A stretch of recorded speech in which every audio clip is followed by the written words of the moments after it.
Thank you. I must say I'm very impressed with the way Mary pronounced my name. I couldn't have said it better myself. About 25 years ago, I was in my final year of medical school. But I'd been doubting my career choice for quite some time. Then one day I went to take blood from a sweet little old lady, struck an artery instead of a vein. I still don't know how I did that. And as blood spurted out all over the place, I said to myself, yep, you're definitely in the wrong profession here. So in the interest of all concerned, I dropped out and became a yogi instead.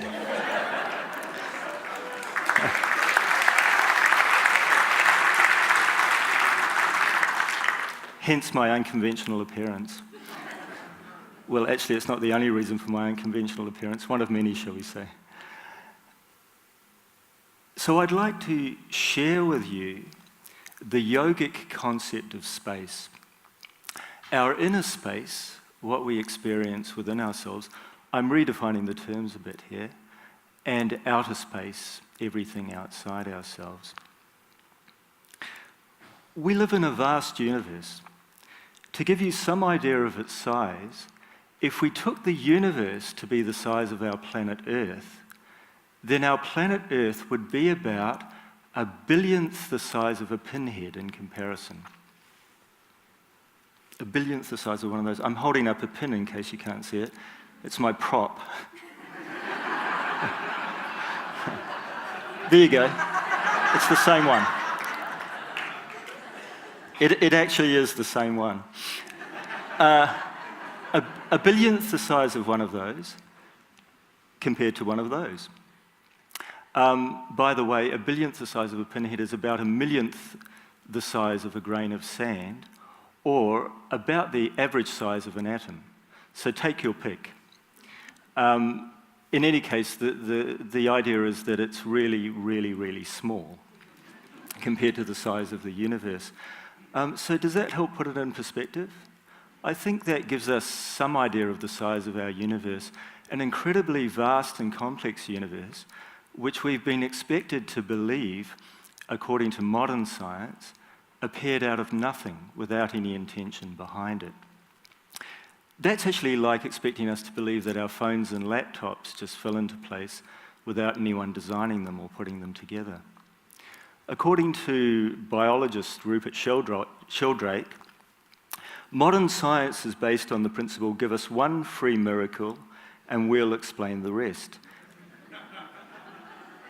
And the one free miracle is the appearance of all the matter and energy of the universe and all the laws that govern it from nothing in a single instant.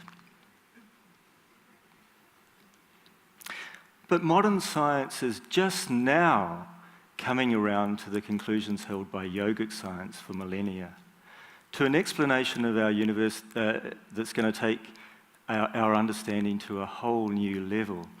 And that is that both the substance and the intention of the universe come from a deeper reality than the material one we normally perceive with our minds and senses. And that reality is consciousness, an all-pervading, blissful awareness inherent in everybody and everything. Just as your own consciousness is the essence of your own mind, cosmic consciousness is the essence of the entire universe. It exists within everything, and everything exists within it. Essentially, everybody and everything is part of and full of consciousness. Imagine that. However, for reasons I won't go into now, we've largely given up on the idea of a higher consciousness in our modern worldview. In the last 100 years or so, modern science has come to a very mechanistic take on reality. What if, though, mind, matter, and space were all full of consciousness? What if the possibility of consciousness as a higher reality were every bit as real as any of our current constructs of reality? And what if it could give us, if only we were open to it, some very real advantages in understanding our world and where we fit into it, compared to some very serious disadvantages of a materialist worldview. In a materialist worldview of an arbitrary, mechanistic, unfeeling universe, there's every reason to feel alienated, lonely, fearful, and depressed. And if we don't feel it ourselves, we all too often see it in others and in the malaise of our society. Materialism doesn't engender optimism in people or society. On the other hand, in a blissfully conscious universe, there's every reason to feel inherently connected to people and to the world, to feel loved, hopeful, happy, and at peace with oneself and others. In the words of my guru, Sri Sri Anandamurti, "You are never alone or helpless. The force that guides the stars guides you too." So rather than trying to validate a worldview which makes us sad and fearful of the future, I believe we should be trying to validate a worldview which gives us fulfillment and hope for the future, not just as individuals, but as a society.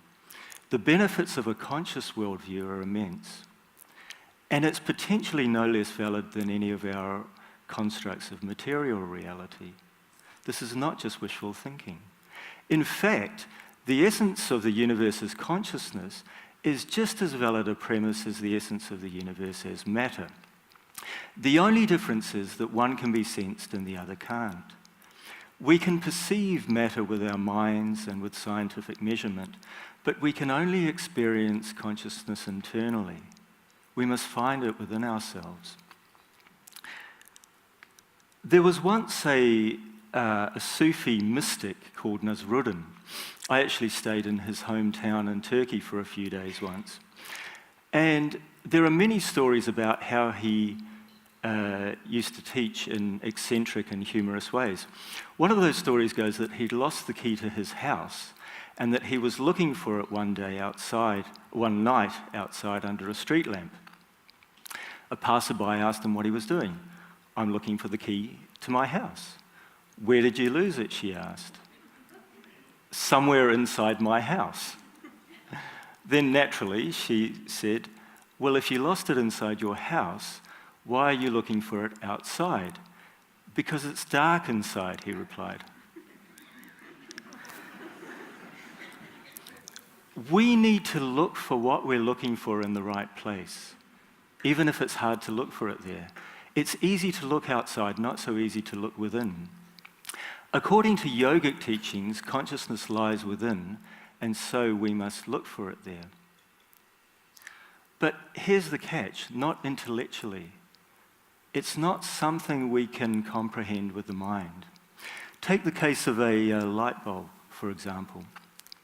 A light bulb is capable of shining light on the room around it, but not on the power which illuminates it.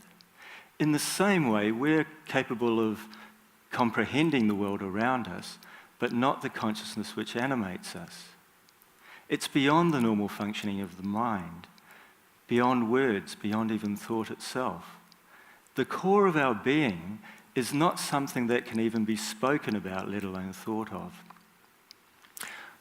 I think we're all familiar with this saying by Descartes, "I think, therefore I am." But this is what yogic philosophy says: when I stop thinking, then I really am. Just because we can't think of something, just because we can't prove something scientifically, doesn't mean it's not there. We can't prove a mother's love for her child, but that doesn't mean it's not there. It's a matter of the heart. And matters of the heart can't be fathomed by the mind. So material science can never get to the heart of what it really means to be human. We can only validate the essence of our existence through the deepest internal experience of awareness within us. Well, about now you might be thinking that this is all a bit airy-fairy and new age. Even I'm starting to think it listening to myself. So I want to give you a few brief examples of scientists that have also acknowledged the likelihood of consciousness as a higher reality. There aren't many of them, but those that there are quite distinguished. I won't spend too much time on this. In fact, I'll try to finish before I begin. Max Planck, the father of quantum theory, considered consciousness as fundamental. I regard matter as derivative from consciousness. We cannot get behind consciousness. Everything that we talk about, everything that we regard as existing, postulates consciousness. This from the pioneer of quantum theory. A bit later, the physicist James Jeans wrote, "The stream of knowledge is heading towards a non-mechanical reality. The universe begins to look more like a great thought than like a great machine." And I'd better throw in something from Einstein here, just to give it a bit more oomph. The most beautiful and profound emotion we can experience is the sensation of the mystical. It is at the root of all true science. That deeply emotional conviction of the presence of a superior reasoning power, which is revealed in the incomprehensible universe, is my idea of God. Finally, I want to give you an example of a contemporary scientist who actually experienced high consciousness firsthand. Dr. Eben Alexander is a neuroscientist who had, like many of his colleagues, bought into the idea that the brain creates its own consciousness. Then, quite ironically, he contracted a very rare brain infection, which put him in a coma for a week, during which he experienced a heightened and enlightened state of awareness, despite the fact that he was clinically brain dead at the time. He said, "During my 7 days of coma, I not only remained fully conscious, but journeyed to a stunning world of beauty and peace and unconditional love. I underwent the most staggering experience of my life, my consciousness travelling to another level." Dr. Alexander is now on a mission to convince the brain science community to, as he puts it, graduate from kindergarten and move on from the idea that the brain creates its own reality. Now, fortunately for you and I, apart from examples such as these, there just so happens to be a systematic and scientific method of validating consciousness personally in our everyday lives. And I think you won't be surprised to hear me say that that's going to be meditation. Meditation is intuitional science, where consciousness is substantiated by purely first-hand internal experience. Through meditation, it's entirely possible to experience higher consciousness as every bit as real as you and I sitting in this room right now. Once I had a particularly illuminating meditation experience where I felt the whole room was full of a field of consciousness vibrating with awareness and with bliss. It was so intense, so tangible. The feeling I had at the time was that I could have cut it with a knife. It was undeniably real then, and I still have no doubt about it to this day. So through meditation, one has many such experiences that ultimately lead to the realization of one consciousness. Well, why don't we go ahead right now and try to experience higher consciousness through meditation? Shall we give it a try? It might not have occurred to you when you woke up this morning that you'd be meditating today, but there you go. Anything's possible. So I invite you to close your eyes for a minute or so. Remember to breathe and try not to fall asleep. I know it's been a long day. And start off by centering yourself.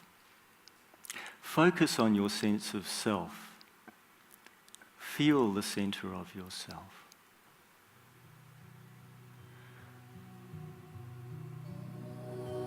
Now feel that you are completely at peace. Feel peace and happiness all around you. Feel infinite happiness all around you.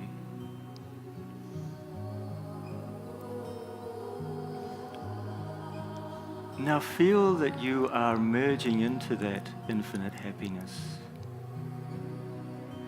Feel that your own sense of awareness is merging into the infinite awareness around you.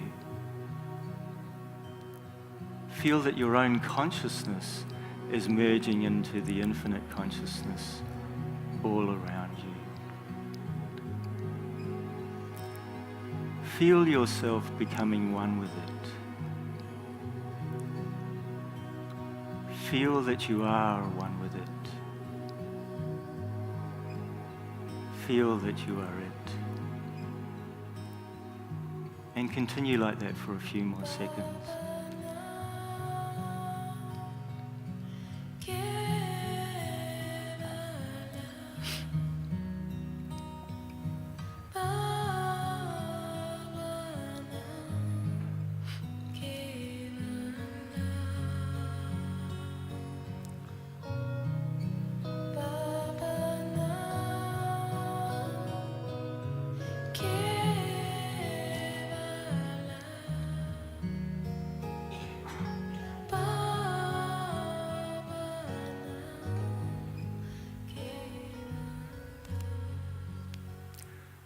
Now, doesn't that feel better?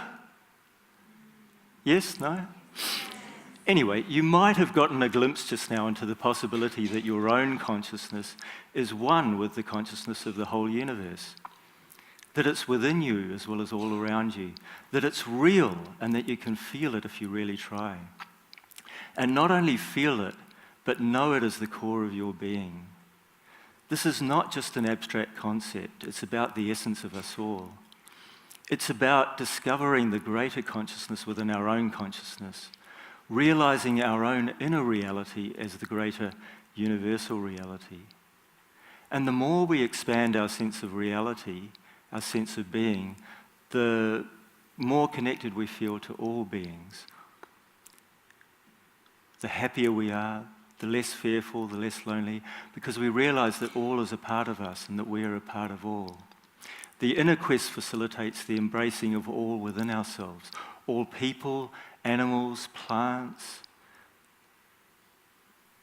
the planet, people, animals and plants on other planets, yes, it's a no-brainer, the whole universe. What I like to say is that just as the world becomes a smaller place with the development of communication and transport technology, so will the universe become a smaller place with the development of meditation technology.